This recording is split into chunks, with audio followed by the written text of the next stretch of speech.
What is the relationship between substitution and other so-called theories of atonement? Yeah, I mean, we got to be careful with our language here, because you get these different theories that people make of the atonement. You have, penal substitution, Christus Victor, moral example, all these other ones.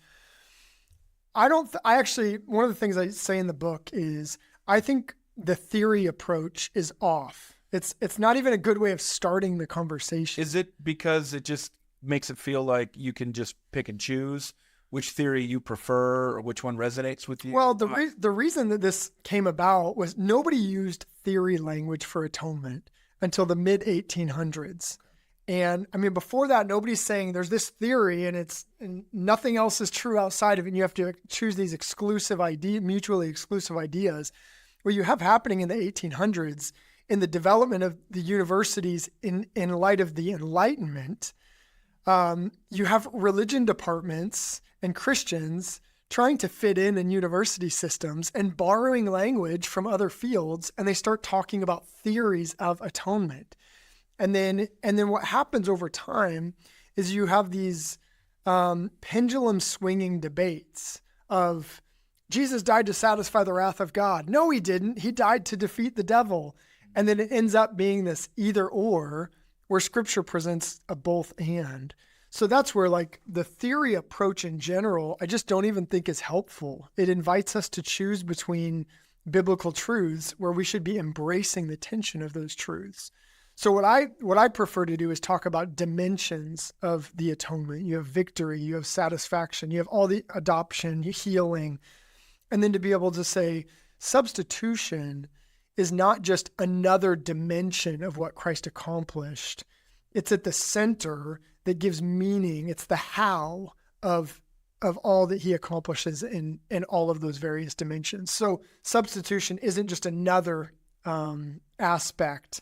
It's core, it's heart. And I mean, I use heart not just in it's most important, but thinking about how heart works. It pumps blood into the body. It's connecting everything and giving meaning to it. Yeah, one of the things that Tim Keller would often say is that all love at some level is substitutionary. Mm-hmm. That really that's not just an aspect, but it's an essential aspect of love in a number of different ways. Why is God's triune nature essential for understanding substitutionary atonement? Yeah, this is so important, because if we don't have a good doctrine of the Trinity going into the atonement, then we're going to go into all kinds of errors that Christians have slipped into, where you essentially end up pitting Jesus against the Father. And so I think about the classic railroad tracks illustration, which my generation, if you grew up in evangelicalism, you heard it, that, the Father's the railroad conductor and the Son's playing in the tracks.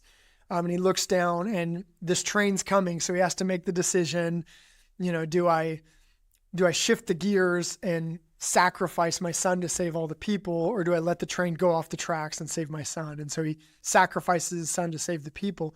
The problem with that illustration, as much as it communicates the idea of sacrifice, is that the son in that illustration is blindsided. He doesn't know what's happening. All of a sudden he's just crushed by train tracks. He's not voluntarily submitting himself to that. And the Father's doing what he's doing, not necessarily out of love, but more of a utilitarian principle of I'm going to save the many instead of the one. So you have illustrations like that lead people to this idea of it's the Father against the Son, and the Father has to kill the Son to save the many. And again, there's elements of truth in that, but you put it in the wrong story. Whereas in Scripture, we see Jesus and the Father are one and of one purpose.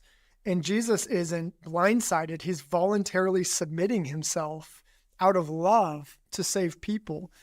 And yes, the Father is angry towards sin, but so is the Son. And the Son is loving, but so is the Father. So we really need to see the atonement as the apex of the Trinitarian mission of God.